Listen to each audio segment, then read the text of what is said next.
D77 news కి స్వాగతం. Urea కొరతతో కామారెడ్డి జిల్లా రైతులు తీవ్ర ఇబ్బందులు ఎదుర్కొంటున్నారు. తాడ్వాయి మండల కేంద్రంలోని ప్రాథమిక వ్యవసాయ సహకార కేంద్రం వద్ద రైతులు యూరియా కోసం తెల్లవారుజామున నుంచే బారులు తీరారు. యూరియా కొరత వల్ల పంటలు వేయడంలో ఆలస్యం జరుగుతుందని రైతులు ఆవేదన వ్యక్తం చేస్తున్నారు. తాడ్వాయి మండల కేంద్రంలోని సహకార కేంద్రం వద్ద పరిస్థితి మరింత దారుణంగా ఉంది. రైతులు తెల్లవారుజామున 4 గంటల నుంచి క్యూ లైన్ లో నిలబడి యూరియా కోసం ఎదురు చూస్తున్నారు. జిల్లా వ్యాప్తంగా నెలకొన్న యూరియా కొరతతో రైతులు తమ పంటలను ఆలస్యంగా వేసుకోవాల్సిన పరిస్థితి ఏర్పడింది. కొన్ని సొసైటీలలో 6 బ్యాగులు యూరియా అవసరం ఉంటే కేవలం 2 బ్యాగులను మాత్రమే అందజేస్తుండటంతో రైతులు ఆవేదన వ్యక్తం చేస్తున్నారు. సరిపడా యూరియా అందకపోవడంతో సొసైటీ అధికారులకు రైతులకు మధ్య వాగ్వాదాలు చోటు చేసుకుంటున్నాయి. తాడ్వాయి సొసైటీలో ఒక లోడు యూరియా రావడంతో దానికోసం భారీ సంఖ్యలో రైతులు క్యూ కట్టారు.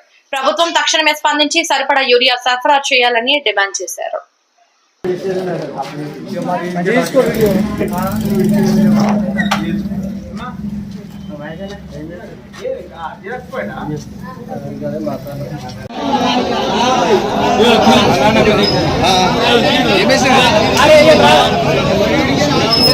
యూరియా టైంకు సీజన్ ఉన్నది.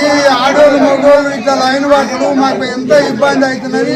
మాకు ఈ సీజన్ మీద అనుకూలమైన మాకు పెట్టుబడి మసాలా ఎరువులు మాకు అందిస్తేనే మంచిగా ఉంటుంది. మాకు రైతులకు లేకపోతే నష్టపోతాము.